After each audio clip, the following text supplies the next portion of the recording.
أعوذ بالله من الشيطان الرجيم بسم الله الرحمن الرحيم ألم تر كيف فعل ربك بأصحاب الفيل ألم يجعل كيدهم في تضليل وأرسل عليهم طيرا أبابيل ترميهم بحجارة من سجيل وجعلهم كعصف مأكول صدق اللہ العظیم رب اشرح لی صدری یسر لی امری واحلل عقدۃ من لسانی یفقہوا قولی۔ سورہ فیل، اس سے آپ سب فیملیئر ہیں۔ جن لوگوں نے بچپن میں آخری صورت یاد کی تھی ان کو ممکن ہے یہ یاد بھی ہو۔ اس کا موضوع، اس کی ابرہہ کی کہانی کی وجہ سے یہ صورت آپ کو یاد ہو، لیکن میں نے اس صورت کو کیوں چنا، اس کی وجہ آپ سے شیئر کرنا چاہوں گی کہ رمضان اور قرآن، چونکہ یہ قرآن کا مہینہ ہے، قرآن کی طرف ہم زیادہ رجوع کرتے ہیں، تو میری یہ خواہش ہے اور کوشش ہے کہ ہم سب قرآن سے اس طرح رجوع کریں کہ اپنی زندگی کو اور اپنے ارد گرد کے حالات اور واقعات ان سب کو قرآن کی نظر سے دیکھنا سیکھیں، یعنی قرآن کی اینک پہن کے چیزوں کا جائزہ لینا۔ اس سے کیا ہوگا؟ وہ ڈاکٹر وین ڈائر کا بڑا خوبصورت جملہ ہے کہ when you change the way you look at things, the things you look at change۔ تو وہ قرآن ہمارے جب زاویہ بدلتا ہے، حقیقتیں وہیں رہتی ہیں، تو اس میں کوئی تبدیلی نہیں آتی، لیکن جب ہمارا سوچ کا زاویہ بدل جاتا ہے تو ہمارا رد عمل، ریاکشن خود بخود باقی ہر چیز بہتری کی طرف جانے لگتی ہے۔ اور یہی کام انبیاء کرتے تھے، اور قرآن کرنے ہی یہی آیا تھا کہ ہماری سوچ کی تربیت کرے، ہمارا مائنڈ سیٹ بدلے۔ اس تمہید کے بعد ہم بات کریں گے ابرہہ والے واقعے کی۔ اچھا، کسی کو کوئی حصہ یاد ہو جب یہ پیش آیا تھا ابرہہ والا قصہ؟ کیا ہوا تھا؟ کوئی موٹی موٹی باتیں۔ بجی میں بتاؤں؟ جی جی ضرور۔ یہ جب ابرہہ والا واقعہ ہوا تھا نا، اس نے مکہ پہ حملہ کرنے کی کوشش کی تھی، اور وہاں پہ آسمان سے مین چیز کی تھی کہ آسمان سے ابابیل، یا جس کو ہم چڑیا کہتے ہیں، وہ لے کے پتہ نہیں پتھر لے کے نا ان پہ آئے تھی اور حملہ کرنے کے لیے، اور ہر بندے کا نام لکھا ہوا تھا جس کے وہ پتھر لگنا تھا، اور وہ باریک باریک پتھر تھے، موٹے نہیں تھے، کنکر جس طرح ہوتے ہیں نا۔ یہ چیز تھی مجھے یاد اس کی۔ بڑی ایک بات میں بولی، جی جی۔ میں نے نا اس کے بارے میں پڑھا تھا کہ جو نبی پاک صلی اللہ علیہ وسلم کے پردادا، یا مطلب ان کی جو نسل تھے، حضرت عبد المطلب کے جو تھے انسیسٹرز میں سے جو اس وقت موجود تھے، انہوں نے کہا تھا جب وہ اتنا بڑا لشکر لے کر آ گیا تھا نا، تو وہ خانہ کعبہ کے سامنے آئے اور ان سے کہا کہ یا اللہ، یہ تیرا گھر ہے، اب تو اس کی حفاظت فرما، ہم ان سے لڑ نہیں سکتے۔ اور انہوں نے اللہ تعالیٰ کو سونپی اپنے گھر کی حفاظت، اور پھر اس کے بعد ابابیلوں کا وہ لشکر آیا۔ بالکل بالکل صحیح ہے۔ جی ایسا ہی ہے، یہ موٹی موٹی باتیں کچھ آپ کو یاد ہیں۔ اچھا، اس میں ایک سب سے بڑا سوال ایک اور جس پہ ہم غور کریں گے کہ کیا آپ جانتی ہیں کہ نبی صلی اللہ علیہ وسلم کی پیدائش سے یہ پہلے کا واقعہ ہے یا بعد کا؟ کسی کو یہ پتا ہو؟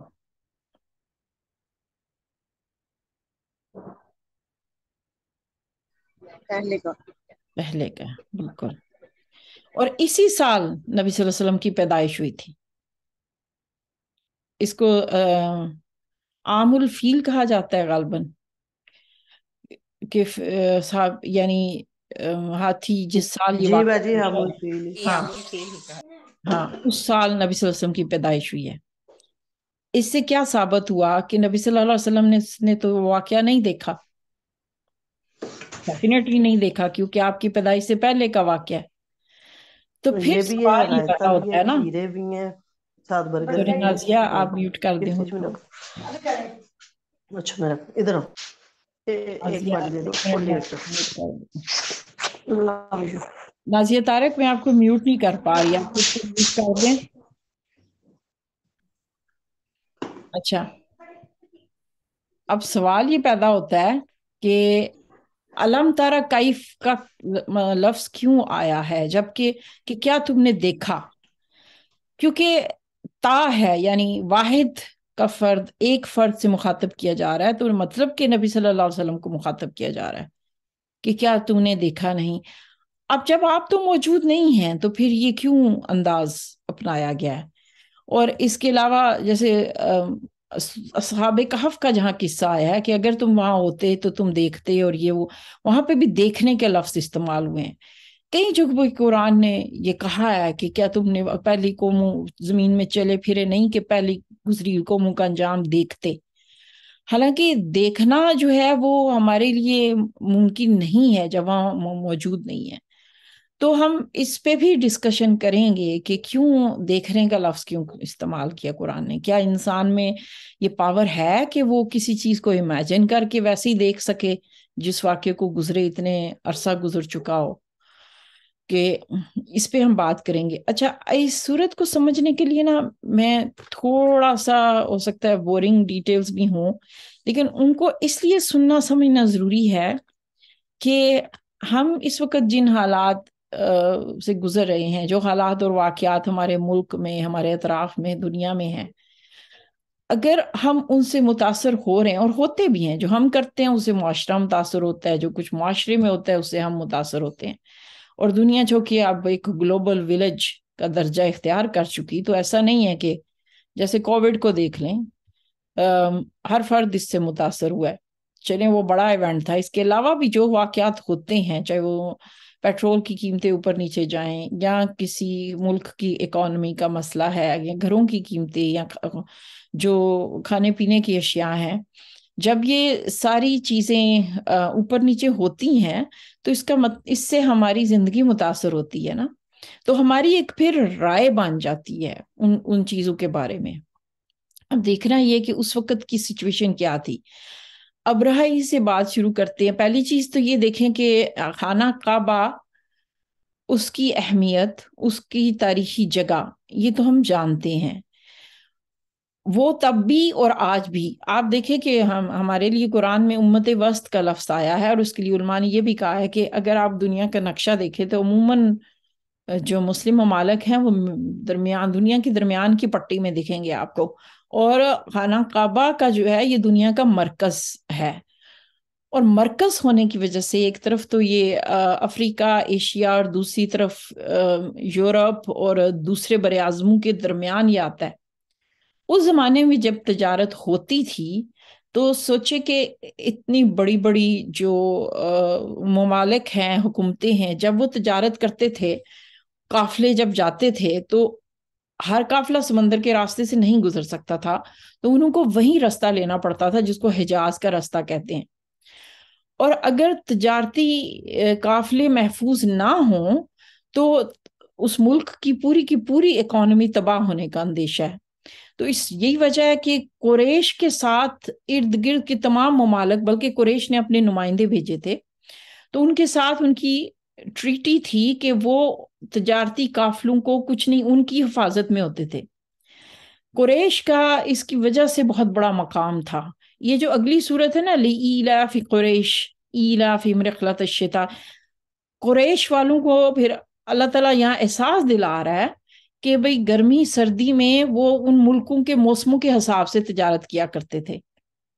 اور خود سوچے کہ اگر آپ کا انٹرنیشنل روٹ ہے کہ دنیا کے اس وقت بھی آپ اکثر سنتے ہوں گے، جیسے ترکی بہت بڑی سطح پہ تبدیلیاں کر رہا ہے کہ ان کی یا پاکستان کی جو کوئی بندرگاہ ہے گوادر، غالباً کچھ روٹس ایسے ہیں سمندر کے رستے پہ کہ جہاں پہ جیسے چائنا چونکہ پوری دنیا کو سپلائی کرتا ہے، تو وہ جہاز جب جاتے ہیں مہینوں کی مسافت، ہفتے لگاتے ہیں. تو اگر فرض کیجئے کہ کوئی ملک کا جو سمندری راستہ ہے وہ شارٹ کٹ بنتا ہو، تو وہ ملک ضرور چاہیں گے کہ بھائی ادھر سے ہو کے آنے کی بجائے اس درمیان سے راستے سے گزریں. اور پھر یہ بھی ممکن نہیں ہے کہ راستے میں کوئی سمندر کا حصہ ایسا ہے جو کسی ایسے ملک کے پاس ہے جو ان ممالک کو اجازت نہ دے یا وہ جنگی حالت میں ہو. تو پھر سوچے کہ اس سے افراد نہیں، قومیں اور ملکیں ڈوب سکتے ہیں. یہی وجہ ہے کہ ہر ملک کے لیے اپنے تجارتی راستوں کو محفوظ کرنا ایک بہت بڑی پرائرٹی ہوتی ہے. اس کے لیے باقاعدہ جنگ تک ممکن ہو سکتی ہے کہ وہ ہو سکتا ہے اپنے راستوں کو بچانے کے لیے اپنی فوجیں بھیجیں. یہ تمہید سمجھ کے آپ کو یقیناً آپ کے سامنے اس وقت کی دنیا کے جو یعنی یہ میں نے ابھی تک جو آپ سے انفارمیشن آپ کو دی ہے, آپ کو سن کے یہ نہیں لگا ہوگا کہ میں کوئی آؤٹ آف دا ورلڈ بات کر رہی ہوں. یہ ساری جو اصلاحات ہیں یا آپ سنتے ہوں گے. ایسا ہی اس دور میں بھی تھا کہ قریش والوں نے اپنے نمائندے بھیج کے ان تمام ممالک سے تجارتی تعلقات اور ٹریٹی رکھی ہوئی تھی, جس کا اگلی صورت میں تفصیل سے ذکر آیا. اب ہوا یہ کہ جو اچھا فرض کیجئے آپ کو یہ سمجھ آ گئی کہ بھائی باقی تمام ممالک کے تجارتی قافلے ادھر سے گزرتے تھے تو قریش کی حفاظت کی وجہ سے ان کو کوئی کچھ نہیں کہتا تھا, اور قریش کے قافلے کو تو اس وجہ سے کوئی ہاتھ نہیں لگا سکتا تھا کہ ان کی نیشنلٹی ایسی ہے جیسے کسی کے پاس آج امریکن برٹش پاسپورٹ ہے تو ان کا پاسپورٹ ایک معنی رکھتا ہے. تو قریش کا نام لیتے ہی پورے علاقے میں ان کو کوئی چھوتا تک نہیں تھا. اب دیکھنا یہ کہ قریش کے جو عرب ملک کے اندر قبائل تھے ان کا قریش کے ساتھ کیا تعلق تھا. تو یہاں پہ آپ دیکھیں کہ قریش والوں نے تمام علاقے کے جو قبیلے ہیں جو اندر چھوٹے, کیونکہ وہاں آپ کو پتہ ہے کہ سعودی عرب کے اندر ایک باضابطہ حکومت نہیں تھی جس طرح روم تھی یا اس زمانے میں فارس کی حکومتیں تھیں, ایسے نہیں تھی, بلکہ بکھرے بکھرے قبائلی نظام تھا.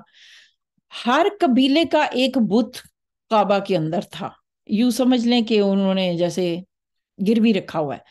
اب جب وہاں اس ملک میں کئی قبائل ہیں اور ہر ایک کا بت وہاں ہے, تو حج کے زمانے میں کیا ہوتا تھا, جب وہ قافلہ وہاں آ رہا ہے, اس علاقے کے لوگ آ رہے ہیں, اس قبیلے کے آ رہے ہیں, تو اس مطلب کیا ہے, کس کو فائدہ پہنچ رہا ہے, قریش کی معیشت کو, اہل مکہ کو اس کا فائدہ پہنچ رہا ہے. یہ یعنی یہ اتنا بڑا ان کا اکانومی پاور تھی اس حج کے زمانے کا کہ آپ اس تمام قبائل کے بت آپ کے پاس ہیں, تو مطلب کہ سارا بینیفٹ, سارے معاشی جو استحکام ہے وہ قریش والوں کو مل رہا تھا. یہی وجہ ہے کہ اندر کے قبائل سے بھی قریش کا ایک گرپ تھی, ایک ہاتھ تھا. یہی وجہ ہے کہ اگلی صورت میں آپ یہ پڑھیں گے فَلْيَعْبُدُوا رَبَّ هَذَا الْبَيْتِ الَّذِي أَطْعَمَهُم مِّن جُوعٍ وَآمَنَهُم مِّن خَوْفٍ. آپ قریش کی پوزیشن کو سمجھ رہے ہیں نا. آپ یہ سوچیں ایکسکیوز می, جب قریش نے اسلام نبی صلی اللہ علیہ وسلم کی مخالفت کی ہے, اس کی وجہ وہ کچھ نہیں تھی. وہ یہ کہتے تھے کہ اجعل آلہۃ الہا واحدہ ان ھذا الا شیء عجیب ما سمعنا بھذا فی الملۃ الاخرہ ان ھذا الا شیء یرید. ہم سارے خداؤں کو چھوڑ کے ایک بنا لیں, ایک خدا بنا لیں, یہ تم کیسی عجیب باتیں کرتے ہو, تمہیں سمجھ کیوں نہیں آتی؟ یہ بات ہم نے پہلے تو کبھی نہیں سنی, یہ معاملہ تو کچھ اور ہی ہے. وَانْطَلَقَ مَلَأُ مِنْهُمْ أَنِ امْشُوا وَاصْبِرُوا عَلَىٰ آلِهَتِكُمْ. ان میں سے کچھ, یہ سورہ صاد کی آیات ہیں, ان میں سے کچھ سردار پلٹے اور کہا کہ جم جاؤ, پکڑ لو مضبوطی سے ان بتوں کو, چھوڑنا مت. اور پھر قرآن نے جگہ جگہ قریش کی یہ کہا ہے کہ بھئی وہ کیوں نہیں اسلام لانا چاہتے تھے, مسئلہ سارا اکانومی کا تھا, اور ان کو کوئی مسئلہ نہیں تھا اسلام سے. وہ یہ کہتے تھے اجعل آلہۃ الہ واحدہ, اتنے سارے خدا چھوڑ کے ایک بنائیں گے تو ہماری اکانومی کا تو بٹا بیٹھ جائے گا. دوسرا ہے کہ پولیٹیکل پاور. اگر ہم یہ کلمے کو مان لیتے ہیں تو ہماری تو ساری سیاست, معیشت, ہر چیز بیٹھ جائے گی, تو یعنی ہمارا نام مٹ جائے گا. اور آپ دیکھیں پورے قرآن میں جگہ جگہ اس مضمون کو ٹچ کیا گیا ہے, اور آئی ایم شیور کہ آپ سمجھ رہی ہوں گی کہ قریش پولیٹیکلی, اکنامکلی, معیشت اور سیاست, آپ خود سوچیں کہ یہی دو چیزیں چاہیے ہوتی ہیں نا کسی بھی ملک میں. اگر کسی ملک میں خوشحالی ہے, ٹھیک, اور دوسری چیز کیا ہے, تحفظ, سیفٹی, ان میں سے ایک بھی مسنگ ہو تو آپ دیکھیں کہ وہ ملک تباہ ہونے کا خطرہ ہوتا ہے. کسی بھی ملک میں دیکھ لیں کہ آپ صبح اٹھے ہیں اور آپ کی جان کو خطرہ ہے, تو آپ اس ملک, اس جگہ سے نکلنا چاہیں گے, جیسے اس وقت کئی ملک میں خانہ جنگی ہو رہی ہے. دوسرا معیشت, کہ اگر ایک انسان کے پاس بنیادی کھانے پینے کی ضروریات نہیں ہے، تو بھی اس ملک کی آبادی، وہاں کیا ہوگا؟ کرائم بہت زیادہ ہوں گے۔ اچھا، کوئی مجھے بتا سکتا ہے کسی نے یہ مثال دیکھی ہو آج کے حالات میں کہ جہاں جنگ کی وجہ سے لوگوں نے ہجرت کی ہو، یا معاشی صورتحال کی وجہ سے آج کے دور میں کب کیا کہیں ہجرت ہوئی ہے، یا لوگوں نے سفر کیا ہو، یا کہیں پہ اس وجہ سے جرائم میں اضافہ ہوا ہو؟ کسی کو کوئی مثال پتا ہو؟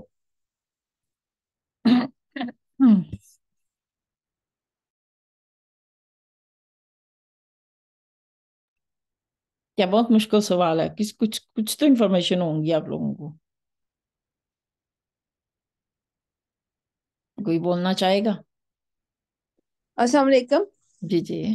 ہاں، میں تو ویسے خبریں نہیں سنتی، لیکن مجھے ایسے دماغ میں آ رہے سیریا کو مائٹ بھی ہم کہہ سکتے ہیں کہ سیریا کا بہت زیادہ لوگ مائگریٹ کر کے آئے، کیونکہ ان کی معیشت خراب ہو گئی۔ بہت سارے لوگوں کے پاس ماشاءاللہ اتنا کچھ تھا، لیکن وہ بالکل بینکرپٹ ہو گئے، تو ادھر ادھر وہ مائگریشن ڈھونڈ رہے ہیں۔ یہ میرے ایک ذہن میں آیا ہے، اس کے علاوہ تو اور مجھے کچھ ایکسیلنٹ ایگزامپل۔ اچھا، وہاں پہ کیا لوگوں کی جان محفوظ رہی تھی، یا ان کے کاروبار؟ نہیں، جان مال سب کچھ ایسے تھا، اس لیے لوگ وہاں سے نکلنا شروع ہو گئے، اور زیادہ سے زیادہ وہاں پہ نکلے۔ اور چائنا میں بھی کوئی ایسا کوئی علاقہ تھا جہاں پہ مسلمانوں کی سیفٹی بھی خطرے میں تھی، وہاں پہ بھی بہت ظلم زیادتی ہوتی رہی ہے، وہ لوگ پتہ نہیں نکل سکے ہیں، واللہ علم، مجھے نہیں پتا، لیکن سیریا تو بہت بڑا ہے۔ بالکل بالکل، یعنی یہ میرے اور آپ کے دور کا واقعہ ہے، کوئی پرانا نہیں ہے، نہیں پرانا نہیں، ہم نے اپنی آنکھوں سے دیکھا ہے۔ ہاں جی بالکل۔ جہاں پہ بھی انسان کی سیفٹی کو خطرہ ہوگا، ہاں جی، یا معیشت کو خطرہ ہوگا، بالکل۔ وہاں انسانی آبادی ممکن نہیں ہے، یہ ہاں بات جی، تو طے ہو گئی۔ یعنی یہ میں کوئی راکٹ سائنس والی بات نہیں ہم کر رہے، ہمیں کامن سینس سے یہ بات سمجھ آ رہی ہے، بھلے ہم معیشت کے ماہر نہیں ہیں، ٹھیک ہے۔ اور چیز کیا ہوگی؟ اس سے کرائم بڑھیں گے۔ جب بھی آپ کسی سے کھانا چھینیں گے تو وہاں پہ جرائم زیادہ ہوں گے۔ یہ بات میں کیوں آپ سے بار بار کہہ رہی ہوں؟ تھوڑا سا میرے ساتھ پیچھے جائیں، 1 سال نہیں، 2 سال نہیں، 1000 نہیں، 2000 نہیں، کئی ہزار سال پہلے نبی حضرت ابراہیم علیہ السلام نے کیا دعا کی تھی؟ سوچیے، حضرت ابراہیم کی سوچ کتنی دور بین تھی کہ انہوں نے جب دعا کی ہے اس گھر کے لیے تو کہا، ایک اللہ یہاں اس کو پھلوں، اس کے ہر جگہ سے پھل رزق پہنچانا، اور اس جگہ کو امن کا شہر بنا دینا، ٹھیک۔ اور آپ دیکھیں کہ حضرت ابراہیم کی دعا کے نتیجے میں یہ پورا علاقہ کیسے، ہم سب جانتے ہیں سعودی عرب میں کچھ نہیں اگتا، آپ میں سے جو لوگ ہو کے آئے ہیں، ٹھیک ہے، ٹیکنالوجی کے ذریعے جو بھی انہوں نے حاصل کر لیا آج کے دور میں وہ الگ بات ہے، لیکن جب بھی آپ مکہ سے مدینہ، مدینہ سے مکہ جاتے ہیں، آپ کو راستے میں کہیں کوئی گرینری نہیں دکھے گی، کوئی خود سے اگے ہوئے ہرے بھرے درخت۔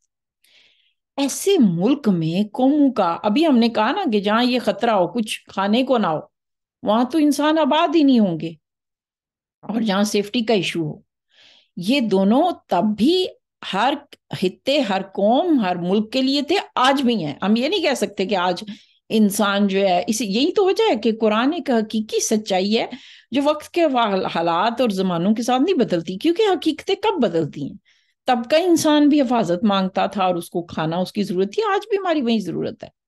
اچھا، حضرت ابراہیم نے سوچے کہ کیسی دعا کی، اور ان کی دعا کا نتیجہ یہ قریش والے کھا رہے ہیں، استعمال کر رہے تھے، تو اس لیے اللہ تعالیٰ ان کو احساس دلا رہا ہے کہ یہ تو تمہارے باپ ابراہیم کی دعا ہے کہ یہاں پہ تجارتی قافلے پہنچ رہے ہیں، ہر طرح کا کھانا پہنچ رہا ہے، اور امن بھی ان کو پوری طرح سے، کہ ارد گرد سے ان کے لوگ، بلکہ میرا خیال ہے سورۃ توبہ میں یہ آیت آئی ہے کہ ارد گرد سے لوگ اس کی زمین سے اچک لیے جاتے ہیں، اٹھا لیے جاتے ہیں، اور یہ لوگ بالکل امن سے ہیں، بالکل محفوظ ہیں۔ تو یہ اچھا، ایک اور چیز جو میرے ذہن میں اکثر آتی ہے، دیکھیں میں کوئی تفسیر کی بات نہیں کر رہی، جب اس حضرت ابراہیم کی دعا پہ کو میں غور کرتی ہوں نا، تو میرے ذہن میں اکثر یہ سوچ آتی ہے، maybe I am wrong, کہ حضرت ابراہیم نے ٹریولنگ بہت کی ہے، اور جو بندہ بہت زیادہ ممالک کے سفر کرے اس کی معیشت اور قوموں کو سمجھنے کی صلاحیت زیادہ بڑھ جاتی ہے۔ ابن بطوطہ، شاید آپ نے کبھی نام سنا ہو، سفر نامے، آج لوگ بلاگ لکھتے ہیں، ولاگ لکھتے ہیں، ٹریول پہ ویڈیوز بناتے ہیں۔ جو لوگ سفر زیادہ کرتے ہیں ان کا مجھے لگتا ہے کہ دیکھنے اور سوچنے کی صلاحیت، یعنی ہم جو ایک جگہ رہ رہے ہیں، ٹھیک ہے اس وقت انٹرنیٹ ہمارا سورس بن چکا، لیکن پہلے تو صرف سفر ہی ہوتا تھا نا ذریعہ سیکھنے سمجھنے کا. تو مجھے لگتا ہے کہ حضرت ابراہیم نے اتنا سفر کیا ممالک کا کہ آپ دیکھیے جب ایک دعا کر رہے ہیں، حالانکہ ہم معیشت کے ماہر نہیں ہیں، تو کتنی جامع دعا ہے کہ اتنے 1000 سال بعد آپ کی سوچ اور ویژن کتنا پرفیکٹ ہے. تو یہاں سے میں سوچا کرتی تھی کہ شاید اس لیے مسلمانوں کو انکریج کیا جاتا ہے کہ وہ اللہ کی بنائی دنیا کو دیکھیں، سفر کریں، کیونکہ ہر سفر آپ کو سکھاتا ہے.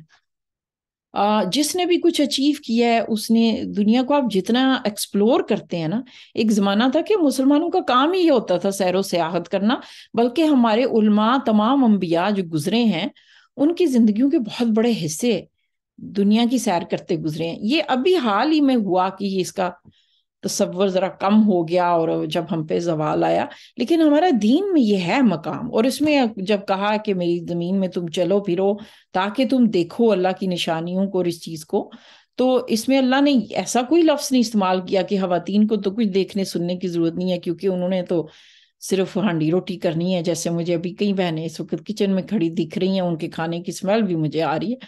تو ایسا نہیں ہے کہ ان کو کہیں بھی ضرورت نہیں ہوتی. علم کی ضرورت بہرحال سب کو ہے، ہم نے اگلی نسلوں کی تربیت کرنی ہے.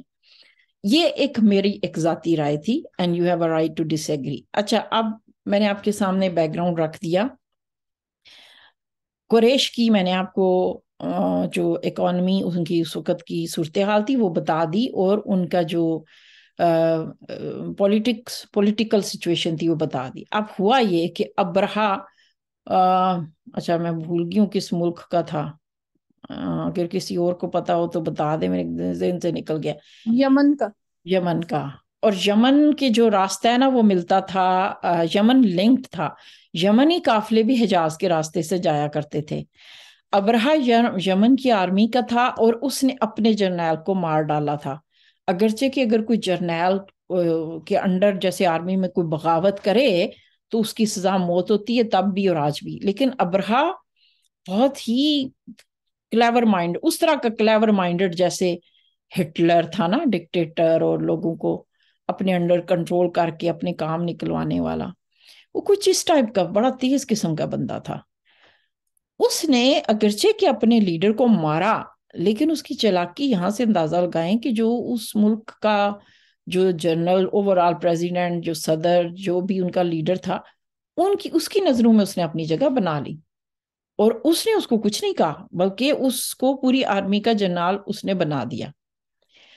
اب ابرہا چونکہ آرمی کا لیڈر بن گیا تو وہ یہ چاہتا تھا کہ ان کی پوزیشن نہ صرف یہ کہ ظاہر جو بھی سپر پاورز ہوتی ہیں ان کا یہ دل ہوتا ہے کہ ارد گرد کے علاقوں میں ان کا ایک روب قائم رہے. تو اس کو پھر اندازہ ہوا کہ بھائی خانہ کعبہ کی ریلیجس ہونے کی وجہ سے اس کو بہت سارے فوائد حاصل ہیں، پولیٹیکلی بھی اکنامکلی بھی. اس نے یہ بات جج کی اور اس نے کہا کہ اگر میں بھی ریلیجن کی آڑ لے کے کوئی ایک ریلیجس جگہ بنا دوں اور وہاں پہ بھی دنیا والے آئیں تو یہ کتنا اچھا آئیڈیا ہے قریش والوں کا کہ انہوں نے ایک مذہبی جگہ، ایک مذہبی وہ تہوار مناتے ہیں اور اس وجہ سے ان کی جو ہے معیشت اتنی ترقی کرتی ہے. تو میں بھی ایسا کچھ کر لیتا ہوں کہ لوگوں کو ریلیجن کے نام سے، مذہب کے نام سے میں بزنس کروں گا تو اس سے ہماری بھی جو ہے معیشت بھی مضبوط ہوگی اور ہمیں بھی وہی فائدے حاصل ہوں گے جو قریش والوں کے. تو اس نے پھر کوئی چرچ بنایا، کوئی مذہبی عبادت گاہ بنائی اور باقاعدہ اس کی کعبہ کے مقابلے میں اور لوگوں میں اعلان کرنا شروع کر دیا کہ وہ بھی وہاں پہ آیا کریں. اب یہاں پہ مفسرین نے کچھ باتیں بیان کی ہیں کہ بھئی عربوں نے اس کا مذاق کیا اور کہا کہ یہ کیا کرنے جا رہا ہے، اور کچھ نے غالباً جا کے وہاں اس کی بے حرمتی بھی کی اور اس وجہ سے ابرہا کو غصہ آیا. وہ اپنی جگہ پتہ نہیں باتیں صحیح ہیں نہیں ہیں، مفسرین نے اس پہ رائے دی ہے.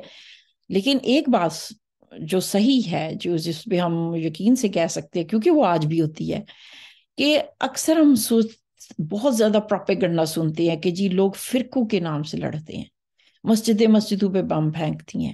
ہم سنتے ہیں کہ جی انٹرنیشنل لیول پہ مسلمان اور عیسائی مل کے نہیں رہتے، یہودی مسلمانوں کے ساتھ نہیں رہتے، مسلمان یہودیوں کے ساتھ نہیں رہتے، کوئی پاکستان میں امن نہیں ہے، ہر مسلم ملک میں فرقے لڑ رہے ہیں. ایسا نہیں ہے، ایسا نہیں ہے.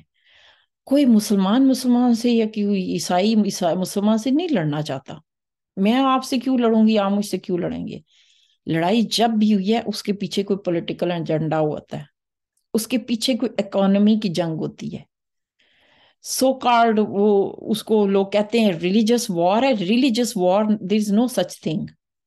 ریلیجس وارز کے پیچھے جو ایجنڈے ہوتے ہیں نا, آپ پوری تاریخ اٹھا کے دیکھ لیں, آپ دیکھیں گے جہاں پہ بھی کسی جنگ کو مذہبی رنگ دینے کی کوشش کی گئی ہے, اصل میں اس کے پیچھے جو چھپی ہوئی جو ایجنڈا ہوتا تھا وہ اس ملک کی معیشت اور سیفٹی, بس کہ اس ملک کا دوسروں پہ ہولڈ ہو.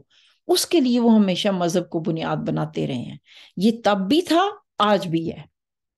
ابرہا کو اس کی بے حرمتی سے کیا فرق پڑنا تھا کہ وہ اٹھ کے 60,000 کی آرمی تیار کر لیتا. آئی ہوپ کیا میرے پوائنٹ کو سمجھ رہی ہوں گی.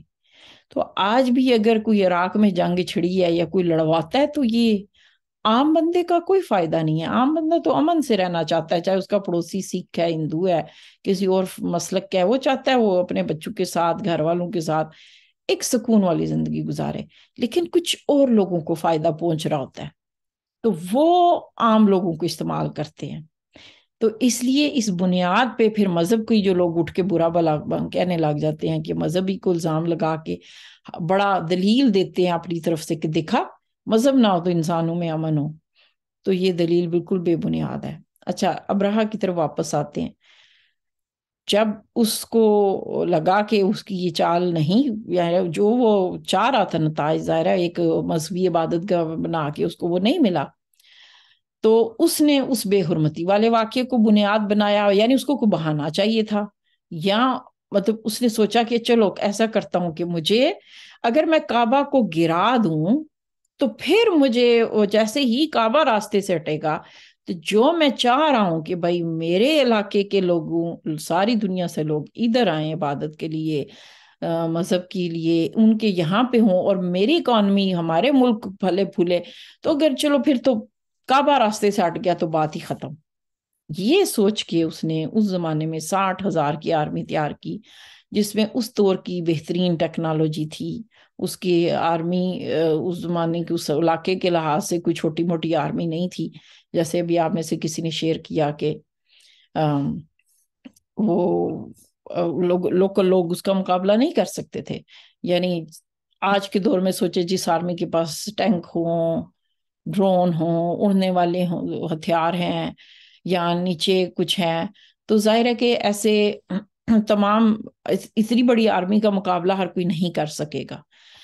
یہی وجہ ہے کہ ابرہا جب چلا ہے تو اس نے باقاعدہ اعلان کیا ہے, لیکن اس کے مقابلے میں کوئی نہیں آیا.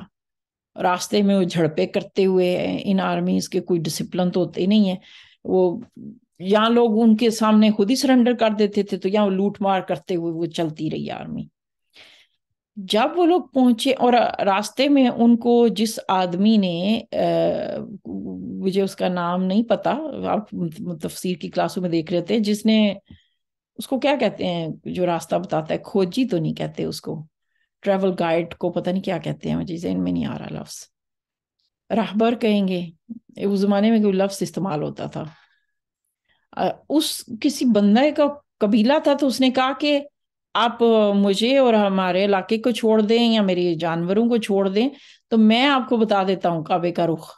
اس نے ان کو نیویگیٹ کیا باقاعدہ. تو کہا جاتا ہے کہ جب یہ واقعہ ختم ہوا ہے تو اس کی قبر پہ باقاعدہ لوگ جوتے مارتے تھے اور اس کو بہت برا بھلا کہتے تھے, وہ بڑا بدنام ہوا تھا بعد میں. تو اس نے مدد کی ابرہا کو نا اس آرمی کو وہاں تک پہنچانے میں, اپنی سیفٹی اور اپنی جان بچانے کے لیے. بہرحال جب وہ پہنچا ہے تو جیسا کہ کہانی کا وہ حصہ آپ جانتے ہیں کہ مکہ والے اور وہ پورا علاقہ انہوں نے خالی کر دیا. آپ سوچیں مکہ کی آبادی اس وقت کتنی کوئی ہوگی, مجھے لگتا ہے جی اگر شاید چند 100 گھر ہوں گے. اور اس زمانے میں آبادیاں اور بستیاں گھروں سے گھر جڑے ہوتے تھے, ایسا نہیں تھا کہ ایک کوئی اس کالونی میں ایک میں. وہ جس طرح وہاں کی پانی اور قلت ہے تو ساری بستی کعبہ کی ارد گردی تھی. اگر آپ پرانے زمانے کے نقشے دیکھیں تو ایون چند 100 سال پہلے تک کا مکہ بھی سکڑا ہوا تھا. تو ظاہر ہے آبادی جو ہے وہ بعد میں پھیلی ہے اور عمارات بنی ہے. تو سوچے کہ چند 100 گھر ہوں گے مشکل سے، اور وہ سارے خالی ہو گئے ہیں. تو اس میں جو غالباً عبد المطلب ہی کے بارے میں یہ روایت ہے، correct me if I am wrong, کہ ان کے جانور، ان اونٹ بھی انہوں نے قبضہ کر لیے. تو ابرہا بھی کچھ فاصلے پہ تھا مکہ پہ. تو وہ جب عبد المطلب آئے ہیں اس سے بات کرنے، تو ابرہا بڑا ان کی ہائٹ اور ان کی جو جسامت تھی اور ان کے جو شخصیت، اور اسے وہ بڑا متاثر ہوا اور اپنی کرسی سے اٹھ کے آ گیا. اور اس نے دل میں سوچا کہ یہ بندہ مجھ سے کچھ بھی کہے گا نا تو میں مان جاؤں گا. تو انہوں نے کہا کہ آپ نا میرے اونٹ واپس کر دیں. تو اس نے کہا میں تو بڑا مایوس ہوا ہوں، میں نے سوچا کہ آپ کچھ اور بات کریں گے، آپ کعبہ کو بچانے کی بات کریں گے، تو آپ تو صرف اپنے اونٹوں کی بات کر رہے ہیں. تو انہوں نے کہا کہ میری حفاظت، میں صرف اپنے جانور کی حفاظت ہی کر سکتا ہوں، وہ جو کعبہ کا مالک ہے وہ خود ہی اس کی حفاظت کرے گا، میں اس معاملے میں کچھ نہیں کر سکتا. وہ میں نہیں، مطلب میں اس کی بات کیوں کروں. اور اس زمانے میں اس واقعے کی یاد میں جو پوئٹری کی گئی ہے، وہ جو عرب، آپ کو پتا ہے عرب شاعری اس زمانے کا انٹرنیشنل میڈیا تھی، تو اس میں بھی آیا ہے کہ اس وقت لوگ باقی تمام اپنے بت جتنے بھی رکھے ہوئے تھے کعبہ کے ارد گرد وہ بھول گئے تھے. اس وقت سب نے پکارا تھا تو اللہ کو ہی پکارا کہ اپنے گھر کی حفاظت کر. اچھا مزے کی بات ہے نا کہ قریش والوں سے بھی چاہتا ہے والا ان سألتهم من خلق السماوات ليقولن خلقهن العزیز الحکیم، کہ تم اگر ان لوگوں سے پوچھو نا کس نے بنایا زمین و آسمان کو، تو کہتے ہیں اللہ نے بنایا، اللہ ہی ہے، اللہ ہی سارے کام کرتا ہے. لیکن وہ عبادت کے لیے ایک اللہ کو ماننے کو تیار نہیں تھے اور پہچانتے تھے اس اللہ کو. تو وہاں پہ بھی ہوا ہے کہ جب مصیبت آئی ہے تو انہوں نے کہا ہے کہ بھائی ایک اللہ ہی بچائے گا، اور سارے لوگ پہاڑوں میں جہاں جہاں جا سکتے تھے پورے کے پورے مکہ کو خالی کر دیا گیا. اب یہاں سے جب وہ ہاتھی تھے، اور علماء نے نام تک لیا ہے محمود، بلکہ محمود ہاتھی پہ مجھے لگتا ہے کہ ایک چھوٹی سی کارٹون فلم بھی بنی ہوئی ہے بڑی اچھی، انہوں نے پروڈکشن ٹیم ہے، کوئی اسلامک میڈیا نہیں بنائی ہوئی ہے، بچوں کی لیول پہ نا. اس کی بڑی دلچسپ کہانی ہے، مجھے نہیں پتا کتنی اتھینٹک ہے، لیکن اس پہ علماء نے کافی بات کی ہے. پتہ نہیں 5-6 ہاتھی تھے، باقی ظاہر ہے اس کی آرمی باقاعدہ، جو اس زمانے کے آرمر ہوتے تھے، جو اس زمانے کی ٹیکنالوجی تھی، آرمی پوری طرح ٹرینڈ تھی، اور خالی سامنے بستی ہے اور اب مقابلہ کرنے کے لیے کوئی بھی نہیں ہے، اور سامنے 60,000 کی آرمی ہے. اب دونوں طرف کا دیکھ لیں تو مقابلہ کریں، تقابل کریں، اور دیکھیں کہ کس کا پلڑا بھاری ہے. انسانی آنکھ سے تھوڑی دیر اس منظر کو دیکھیں. اب آپ یہ دیکھیں کہ اب میں آپ سے کہوں گی، اب مجھے آپ کی تھوڑی دیر کے لیے توجہ چاہیے، آنکھیں نہیں چاہیے، صرف کان چاہیے آپ کی. جب قرآن یہ کہہ رہا ہے الم ترا کیفا، کیا تم نے دیکھا، الم ترا کیا تم نے دیکھا نہیں، تو اب دیکھیں جب میں آپ کے سامنے یہ سین رکھنا شروع کروں گی نا تو آپ واقعی دیکھنا شروع کر دیں گے. بھلے کہ یہ واقعے کو گزرے ہوئے کتنے ہزار سے زائد سال ہو گیا، کئی 100 سال گزر چکے. اب میں آپ کے سامنے بات کر رہی ہوں تو اللہ نے انسان کو ایسا بنایا ہے کہ اس کے انسانی دماغ کو اس سے کوئی فرق نہیں پڑتا کہ یہ واقعہ ہمارے پیدا ہونے سے پہلے کیا ہے، بعد کیا ہے، آنے والا ہے، گزر چکے. انسانی دماغ ٹائم ٹریول کر سکتا ہے. یہی وجہ ہے کہ اسی کی بنیاد پہ یہ ہپنوسس اور مائنڈ سائنس کے بہت سے علوم ہیں. اور مجھے بڑی ہنسی آتی ہے جب مجھ سے کوئی کہتا ہے کہ کیا آپ کے پاس کوئی جن ہے جو آپ اس طرح باتیں پتہ لگا لیتی ہیں، تو میں ان سے ہنس کے کہتی ہوں کہ انسانی دماغ کی طاقت کے مقابلے میں جنات تو کچھ بھی نہیں ہے. آپ انسان کو اتنا ڈی گریڈ کیوں کرتے ہیں، جنات کو کیوں اوپر کر دیتے ہیں، جبکہ انسانی دماغ میں اتنی پاور ہے کہ اللہ تعالیٰ کہہ رہا ہے کہ کیا تم نے دیکھا نہیں. تو آپ ذرا تصور کریں، میں آپ کے سامنے رکھ رہی ہوں پہاڑوں کے درمیان صحرا میں، پہاڑ بھی دور دور ہیں، بالکل خالی آبادی ہے، اور کعبہ اس آج کے دور کے کعبہ کو بالکل بھول جائیں، کوئی اتنے بڑے بڑے ستون نہیں ہیں ارد گرد، چھوٹا سا اسکوئر سی جو بلڈنگ وہاں پہ پڑی ہوئی ہے، سائڈ پہ چند چھوٹے چھوٹے گھر ہیں وہ بھی خالی ہیں، اور اس کے سامنے تصور کریں اس زمانے کی 60,000 یعنی کتنا میدان بھرے گا، اور وہ گھیرے میں لینے کو تیار ہے. وہ تیر برسائیں، ہاتھی آ کے، اتنی چھوٹی کیا ہے، آپ جس وقت جس کمرے میں ہیں، آپ کے پورے گھر سے تو کعبہ کا سائز بالکل چھوٹا ہے، ایک کمرے جتنا ہوگا، بلکہ اس سے بھی، اگر آپ کا کمرہ بڑا ہے تو ہو سکتا ہے اس سے بھی چھوٹا ہو. اس چار دیواری کو گرانے کے لیے 60,000 کی فوج ہے، ہاتھی بھی ہیں، تمام ہتھیار موجود ہیں، میدان خالی ہے. تو اب اس تصور کو اپنے ذہن میں اس فلم کو چلا لیں کہ اب وہ آرمی بڑھ رہی ہے. تو جیسے ہی کعبہ سامنے دکھنا شروع ہو گیا ہے، فاصلہ کم رہ گیا، تو اب ہاتھی جو ہے نا وہ بیٹھنا شروع ہو گئے ہیں. اب چلنے سے وہ محمود ہاتھی وہ آگے نہیں چل رہا. تو ابرہا جو ہے وہ بے چین ہو رہا ہے، پھر اس کو مارا جا رہا ہے، وہ آرڈر دے رہا ہے آرمی کو. تو سراسیمگی پھیل رہی ہے، لوگوں کو سمجھ نہیں آ رہی کیا ہو رہا ہے، لیکن ہاتھی نہیں مان رہا. جیسے ہی اس کا رخ وہ دوسری طرف کرتے ہیں، اٹھ کے دوڑ پڑتا ہے، لیکن ادھر کرتے ہیں تو وہ نہیں دوڑتا. اس وجہ سے فوج جو ہے وہ اس کی ایسے جیسے وہ سلو ہو گئی ہے. تو ظاہری بات ہے ابرہا نے کیا سوچا ہوگا بیزار ہو کے کہ چھوڑا اس کو، خود ہی چلو، میں خود ہی چلتا ہوں، خالی ہے، میرے پاس اتنی طاقت ہے، خالی بستی، چھوٹا سی بلڈنگ، میں نے جا کے اس کو توڑنا، اس کو تو میں ہاتھ سے توڑ لوں گا. تو ایسے میں وہ مجھے یعنی ہم اپنی امیجنیشن میں لا سکتے ہیں کہ وہ ہاتھی کے انتظار میں اس نے یہ نہیں سوچا ہوگا کہ ہم حملہ روک دیں کیونکہ ہمارا ہاتھی نہیں آگے جا رہا. یقیناً اس کی نیت نہیں بدلی ہوگی، نہ ہی اس نے کچھ سوچا ہوگا ایسا کہ اس کو تو اپنی طاقت دکھ رہی ہے، نمبرز دکھ رہے ہیں، وہ پھر بھی چل پڑا ہے. اب ایسے میں پورا میدان خالی ہے، اور اللہ کے گھر کے اوپر جدید ٹیکنالوجی اور سب سے زیادہ آرمی آ چکی ہے، سب سے اس دور کی. اب بات یہ کہ کیا اللہ کے ہاں سائز یا اللہ کی آرمی کیا ہے؟ اللہ کی آرمی کووڈ کا سائز کیا ہے؟ کبھی کسی نے سنا ہو؟ کہتے ہیں کہ پتہ نہیں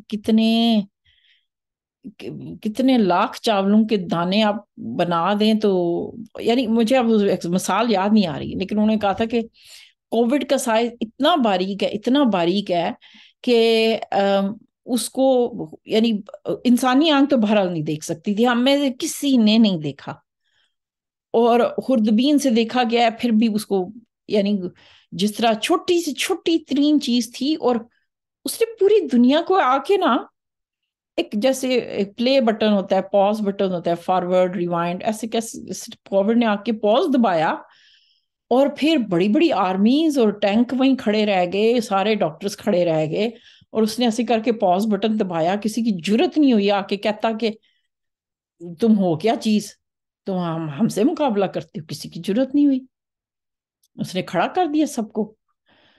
ایسے ہی کوئی منظر دکھتا ہے کہ پوری آرمی کھڑی ہے اور ایک دم سے آسمان کالا ہو جاتا ہے، چھوٹے چھوٹے پرندوں کے جھنڈ، اور ابابیل کے کئی مطلب بیان کیے گئے ہیں، اس منظر کی کئی تشریح کی گئی ہیں، لیکن اس منظر کو خراب کرنے سے بچانے کے لیے میں اس وقت ٹیکنیکل نہیں ہوں گی.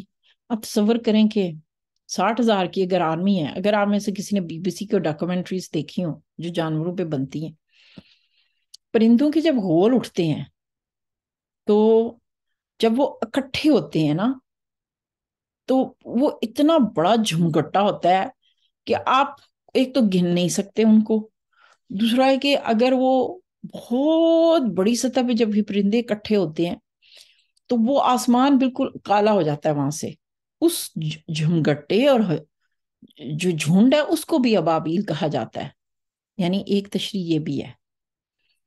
اب آسمان کے اوپر ایک دم سے صحرا کے اندر کوئی بارش تھوڑی ہونی ہے، اگر آسمان کالا ہو گیا ہے، اور لازمی بات ہے آرمی نے نوٹس کیا ہوگا، مگر کیا یہ چیز ان کو روک پائی؟ نہیں. اب ان کے پاؤں میں کچھ ایسے کنکر تھے، دیکھیں کہا جاتا ہے کہ کنکر، ایک عام سا کنکر انسان کو کہاں مارے گا، لیکن جو پسٹل کی گولی ہے وہ اصل میں گولی تھوڑی مارتی ہے، اس گولی کے اندر تو کچھ بھی نہیں ہے، لیکن جس فاصلے پہ اور جس طاقت سے اس کو پش کیا جاتا ہے پسٹل کے، یعنی پسٹل کی گولی اگر کہیں دور سے ماری جائے تو وہ نہیں انسان کو کچھ کہے گی، لیکن جب قریب رکھ کے بہت زیادہ طاقت سے اس کو پھینکا جاتا ہے تو وہ انسان کے لیے نقصان دہ ہوتی ہے۔ تو وہ پتھر کا سائز میٹر نہیں کر رہا، جس فاصلے سے جس سپیڈ سے اس کو پھینکا گیا تو وہ انسان کو گولی کی طرح لگ رہا تھا۔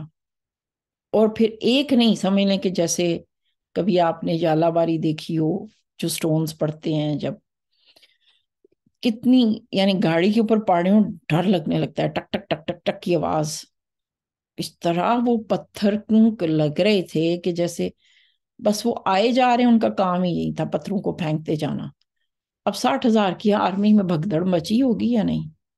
انہوں نے تو کبھی اس طرح کا مقابلہ کیا ہی نہیں ہوگا، اور وہ کرتے بھی کیا، چھتریاں بھی لے لیتے تو تب بھی کیا، چھتریوں سے اتنا تیز پتھر، جیسے چھتری لفظ تو نہیں لیکن اس زمانے میں وہ کچھ کوریج رکھتے تھے جو اونٹوں کے اوپر جیسے ایک جھگی سی بنی ہوتی تھی، کیا وہ کور کر سکتے تھے جب آسمان سے اور چاروں طرف سے بچھاڑ ہو رہی ہے۔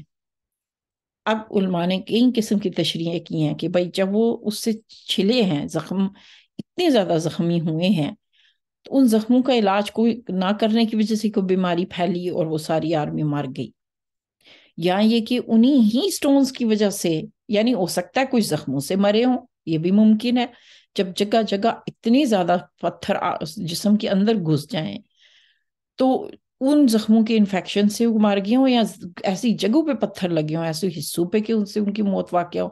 اور ممکن ہے کہ کوئی اس وقت نہ مرے ہوں، کیونکہ وہ پھر واپس پلٹے نا۔ ابرہا کے بارے میں کہا جاتا ہے کہ اس کی آگے کہیں راستے میں جا کے موت ہوئی تھی، وہ بچ گیا تھا ان پتھروں سے۔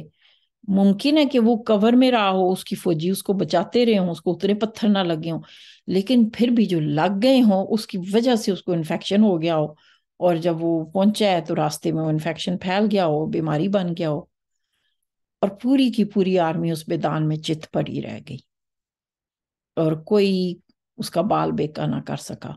اور اس منظر کو دیکھنے والے قریش والے خود موجود تھے، اور پھر سوچے کہ ایسے میں نبی صلی اللہ علیہ وسلم کی جب دعوت کا انہوں نے انکار کیا تو ہونا تو یہ چاہیے تھا کہ اس پوری بستی کو اللہ عذاب بھیج دیتا کہ اللہ کے بندو، اس سے بڑا معجزہ انسان کیا، یعنی انسان دیکھے نا جب ڈٹائی پہ آتا ہے تو معجزوں کا بھی انکار کر دیتا ہے۔ میں اور آپ اس پہاڑ پہ کھڑے ہوتے ہیں اپنی آنکھوں سے 60,000 آرمی کو بھگدڑ مچے دیکھتے اور پرندوں کو دیکھتے، تو کیا کیفیت ہونی تھی؟ یعنی اللہ کا خوف، ڈر، ابھی چند دن پہلے پاکستان والے بتا سکتے ہیں ان کے زلزلے کے جھٹکے محسوس ہوئے، کیا اس وقت حالت ہوتی ہے؟ کوئی اکڑ بچتی ہے؟ کوئی فن ہان رہتا ہے وہاں پہ؟ کوئی ٹیکنالوجی، کوئی ذہن میں آتا ہے کہ نہیں کوئی بات نہیں، ابھی ہے، میں یہ کر لوں گی، اندر یہ اکوپمنٹ، وہ ہتھیار پڑا ہوا ہے، وہ لے لیں گے، ہمیں زلزلہ کچھ نہیں کہے گا۔ ایک کن ہوتی ہے تو انسان اس کے معاملے میں مقابلے میں کیسے بے بس ہو جاتا ہے۔ تو سوچے پھر اللہ تعالیٰ یہاں خود کہہ رہا ہے کہ کیا تم نے دیکھا نہیں کہ تمہارے رب نے ہاتھی والوں کے ساتھ کیا کیا؟ یعنی تم سوچتے ہو کہ اللہ، یعنی میں نے آپ سے شروع میں کیا بات کہی تھی، چند لائنیں کہی تھی، میں یہ صورت کیوں چنی ہے؟ میں نے یہ چنی ہے کہ اس رمضان میں نا ہم قرآن کی عینک پہن کے حالات کو دیکھنا سیکھیں، اپنی زندگی کو دیکھنا سیکھیں۔ جب ہم حالات کے بہت گلے کرتے ہیں نا کہ معیشت یہ تو حالات بڑے خراب ہیں، تو پاکستانی ایسے ہیں، عراق کی حالت یہ ہے، مسلمانوں کا کچھ نہیں بن سکتا، اس وقت جو ہے وہ ساروں کی حالت بڑی خراب ہے، جب اس طرح کی باتیں ہم سنتے ہیں یا کرتے ہیں تو ہم کیوں بھول جاتے ہیں کہ اللہ تعالیٰ کے، آپ کو کیا لگتا ہے اللہ تعالیٰ کے پاس آج وہ پاور نہیں ہے جو تب تھی؟ کیا اللہ تعالیٰ آج وہ کچھ نہیں کر سکتا؟ لَأَغْلَبَنَّ أَنَا وَرُسُلِي إِنَّ اللَّهَ لَقَوِيٌّ عَزِيزٌ، کہ یقیناً مجھے اور میرے رسول کو غالب آنا ہے، بے شک اللہ تعالیٰ ضرور ہی طاقت والا ہے، قوی ہے اور غالب ہے۔ تو جب ایک مسلمان ہو کے ہم چیزوں کو دیکھتے ہیں، نمبرز کو دیکھتے ہیں، حالات کو دیکھتے ہیں اور بہت زیادہ گلے شکوے کرتے ہیں نا، تو قرآن ہمیں اس چیز سے نکالتا ہے، قرآن ہمیں امید دیتا ہے۔ ہمیں غیب پہ ایمان لانے کو کیوں کہا گیا ہے؟ کیونکہ جو بندہ غیب پہ ایمان لائے گا وہیں دیکھ سکے گا. اس کو صرف 60,000 کی آرمی نہیں دکھے گی, اس کو یہ بھی دیکھے گا کہ اللہ کی طاقت بھی ہے. وہ پھر کیوں ڈرے گا؟ ایمان تو آپ کو ڈر سے آزاد کرتا ہے اور گلے شکووں سے دور کرتا ہے. یہ یاد رکھیں, اگر آپ کی زبان میں گلے شکوے ہیں, چاہے آپ کی اپنی زندگی سے متعلق ہیں, پاکستان یا امت یا مسلمانوں سے متعلق ہیں, تو یاد رکھیں کہ آپ کے مطالعے میں کمی ہے. میں ان گلے شکووں کی بات نہیں کر رہی جو آپ نے اللہ سے کرنے ہیں, جو اس مہینے میں کرنے ہیں, وہ جتنے رج کے کریں, وہ انبیاء نے بھی کیے ہیں. اشکو بسی وزنی اللہ, اللہ مجھے آپ سے شکایت ہے, مجھے آپ سے گلہ ہے, وہ کریں. وہ اللہ اور اس کا بندہ جانے. لیکن اٹھتے بیٹھتے جو لوگ حالات کا گلہ کرتے ہیں, نہ صرف یہ کہ آپ نے خود نہیں کرنا, بلکہ ایسے لوگوں سے بھی بچیں جو ہر چیز میں سے ایچی بیچی نکال کے بس گلے ہی کی بات لے لیتے ہیں. اور سوری سے میں اکثر کہتی ہوں کہ میں نے شاعری کو اس لیے چھوڑ دیا ہوا ہے کہ جو وہ بھی بہت زیادہ گلے شکوے اور اس میں مایوسی اور یہ صحیح نہیں ہوا اور اس طرح کی باتیں ہوتی ہیں. تو سورہ فیل آپ کو کیا دکھا رہی ہے؟ اگر آپ کو سورہ فیل کا پیغام سمجھ آ گیا ہے تو ہماری زندگی میں ایک واضح چینج نظر آنا چاہیے. اللہ کہہ رہا ہے کہ اس کی چالوں کو اس نے ضائع کر دیا. کیا چال تھی ابرہا کی؟ اکانومی کے لحاظ سے کہ اس کی وہ سپر پاور بن جائے, تو اللہ نے اس کی چال کو ضائع کر دیا. ان کے اوپر پرندوں کے جھنڈ بھیجے اور ان کو ایسے بنا دیا, جو ان پہ پتھر پھینکتے تھے اور ان کو ایسے بنا دیا جیسے کبھی سوکھے ہوئے پتے دیکھے ہوں, یا جب بھینسوں کو چارہ ڈالا جاتا ہے اور جو اس کی جگالی کرتی ہیں تو وہ جو بھوس جب بن جاتا ہے, تو جو کھایا ہوا چارہ بھوس جس کو کہا جائے, یعنی ایک تو وہ ہے نا جو پتے, وہ تو پھر بھی ذرا خوبصورت لگتے ہیں, پیلے سے زرد سے جو خزاں کے پتے ہیں, یا جو بالکل سوکھے ہوئے ہیں ان کی پھر تھوڑا رنگ روپ ہوتا ہے. کا وہ بھی نہیں معقول کہ گویا بالکل ان کو نا ان کا ملیدہ سا بنا دیا گیا ہے, جیسے آپ نے باہر سے پتے کٹھے کریں اور ان کو اپنی گرائنڈر مشین میں تھوڑا سا رگڑ دیں, تو وہ کیا بن جائے گا اس کا. تو اگر آپ وہ میدان دیکھتی تو وہ صرف یہ نہیں کہا گیا کہ وہ جیسے ڈیڈ باڈیز ہیں, ایسے نہیں تھی. یہ نہیں تھے کہ پوری مردہ جسموں سے بھرا ہوا تھا, وہ کہا کہ ایسے جیسے ان کا بھوس بن گیا تھا. یعنی اتنا شدید حملہ تھا کہ وہ اس کا کچھ بھی نہیں بچا. اس کو دیکھ کے کوئی کہہ ہی نہیں سکتا تھا کہ انسانوں کی یہ جسم پڑے ہوئے ہیں. اتنا زبردست ان کی پکڑ ہوئی. تو اسی صورت سے ہی ایلاف قریش کی قریش والوں کو کہا جا رہا ہے کہ اللہ وہ پھر قریش والے کو یعنی کیا تک بنتا تھا کہ ایسا معجزہ دیکھا اللہ کے بندوں نے, اور سردی گرمی کے سفر کیے. پھر اللہ کہہ رہے ہیں ان کو چاہیے نا اس گھر کے رب کی عبادت کرے, فَلْيَعْبُدُوا رَبَّ هَٰذَا الْبَيْتِ. اتنا بڑا واقعہ دیکھ کے اور دیکھے انہوں نے ساری زندگی اس کا انکار کیا. پھر اللہ نے کہا الَّذِي أَطْعَمَهُم مِّن جُوعٍ وَآمَنَهُم مِّنْ خَوْفٍ, کہ بھئی امن میں تمہیں ٹریڈ کے سارے راستے محفوظ. اچھا اللہ اس کو اپنی طرف لنک کر رہا ہے. اس سے کیا پتہ چلا کہ یہ جو ہر وقت لوگ کہتے ہیں کہ نہیں اتنی آبادی ہو, یہ ہو, اتنے ریسورسز ہوں, اکانومی سیفٹی ان دونوں کو حضرت ابراہیم نے دعا میں مانگا ہے, اور دونوں چیزوں کو اللہ تعالیٰ اپنی طرف منسوب کر رہا ہے کہ قریش والوں کو چاہیے کہ میری نعمتوں کو گنے. تو اس کا مطلب ہمارے گھر میں اگر نمک ختم ہو گیا اور ہم پریشان ہیں نا, تو یاد رکھے رازق اللہ ہے. اس لیے ہمیں منع کیا گیا کہ اولاد کو لا تقتلوا اولادکم من املاق نحن نرزقکم وایاکم, اولاد کو غربت کے ڈر سے نہ قتل کرنا کہ ہم تمہیں بھی اور انہیں بھی رزق دیتے ہیں. تو ہم کیوں نہیں رزق کے معاملوں سے ساری راتیں جاگتے؟ کیونکہ ہمیں پتہ ہے معیشت اور حفاظت یہ دونوں اللہ کے اختیار میں ہیں. ممکن ہے کوئی اتنی بڑی آرمی کے درمیان بیٹھا ہو اور اس کو کوئی نقصان پہنچ جائے, اور ہو سکتا ہے کسی کی کوئی حفاظت نہ ہو, کوئی ارد گرد کوئی بھی نہ ہو اور اللہ اس کو بچا لے.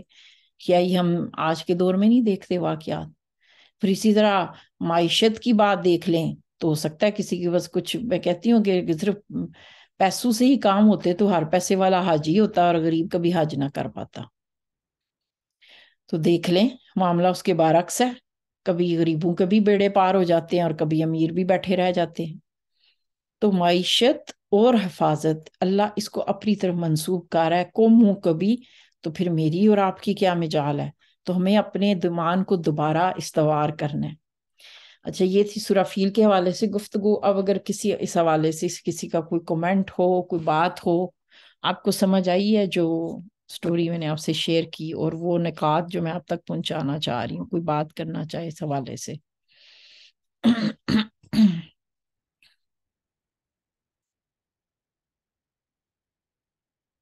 تاکہ مجھے پتہ چلے نا آپ لوگوں نے سنی ہے۔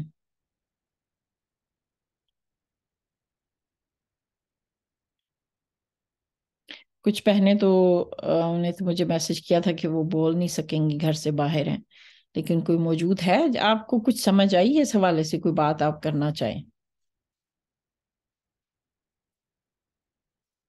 اور اگر کسی کا کوئی کمنٹ نہیں ہے تو پھر ہم اس کو آف کر دیں گے۔